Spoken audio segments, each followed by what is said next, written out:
हे राम प्रिय राम, हे राम प्रिय राम, हे राम प्रिय राम।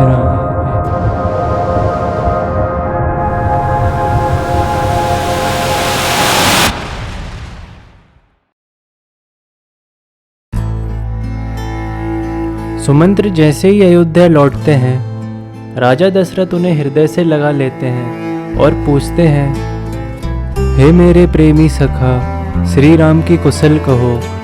बताओ, श्री राम, लक्ष्मण और जानकी जी कहाँ हैं? उन्हें लौटा लाए हो कि वे वन में चले गए? यह सुनते ही सुमंत्र की आंखों में आंसू आ गए। शोक से व्याकुल होकर राजा फिर पूछने लगे, सीता, राम और लक्ष्मण का संदेशा तो कहो। राजा दशरथ कहने लगते हैं कि मैंने राजा होने की बात सुनाकर वनवास दे दिया। यह सुनकर भी राम के मन में हर्ष और विषाद नहीं हुआ। ऐसे पुत्र के बिछड़ने पर भी मेरे प्राण नहीं गए। मुझसे बड़ा पापी कौन हो सकता है? हे सखा, श्री राम, जानकी और लक्ष्मण जहाँ हैं, मुझे भी वहीं पहुँचा दो, नहीं तो मैं सत्य कहता हूँ, मेरे प्राण चले जाएंगे। राजा बार बार मंत्री से पूछते हैं कि मेरे प्रियतम पुत्रों का संदेशा सुनाओ। हे सखा, तुम तुरंत वही उपाय करो जिससे श्री राम, लक्ष्मण और सीता मेरी आंखों के सामने आ जाएं। सुमंत्र धीरज धरकर कोमल वाणी से बोलते हैं कि महाराज, आप पंडित और ज्ञानी हैं। हे देव, आप सूरवीर और उत्तम ध्येयवान पुरुषों में श्रेष्ठ हैं। जन्म मरण, सुख और दुख के भोग, हानि लाभ, प्यारों का मिलना बिछड़ना, यह सब समय और कर्म के अधीन है। मूर्ख लोग सुख में हर्षित होते हैं और दुख में रोते हैं, पर धीर पुरुष अपने मन में दोनों को समान समझते हैं। हे देव, आप धीरज रखिए और शोक का परित्याग कीजिए। फिर सुमंत्र बताते हैं कि श्री राम का पहला निवास तमसा के तट पर हुआ और दूसरा गंगा तीर पर। केवट निषाद राज ने बहुत सेवा की। मुझे व्याकुल देखकर श्री राम जी मधुर वचन में बोले, हे तात, पिताजी से मेरा प्रणाम कहना। उनसे कहना कि आप मेरी चिंता ना करें।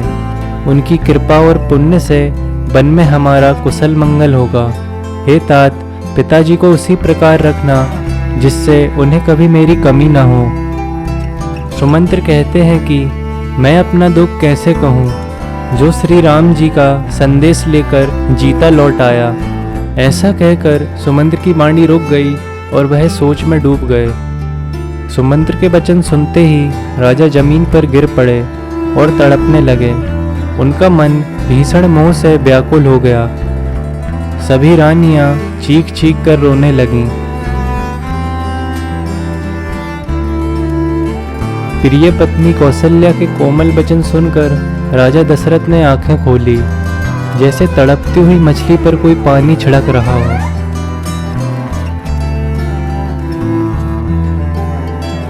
राजा दशरथ उठ बैठे और बोले, सुमंत्र कहो, श्री राम कहाँ हैं? लक्ष्मण कहाँ हैं? स्नेही राम कहाँ हैं? और मेरी प्यारी बहू जानकी कहाँ है?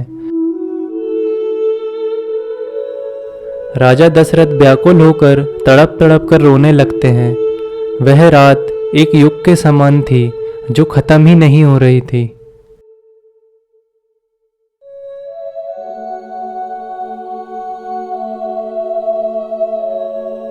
राजा दशरथ को श्रवण कुमार के पिता के श्राप की याद आ जाती है और वह माता कौशल्या को श्रवण कुमार की कथा सुनाते हैं।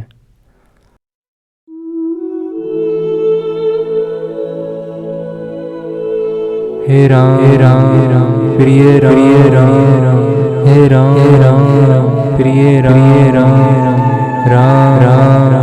हे राम प्रिय राम। राम राम कहकर, फिर राम कहकर, फिर राम राम कहकर, फिर राम कहते हुए आधी रात बीतते बीतते अत्यंत दुख से पीड़ित होकर उसी समय दशरथ जी ने अपने प्राणों को त्याग दिया।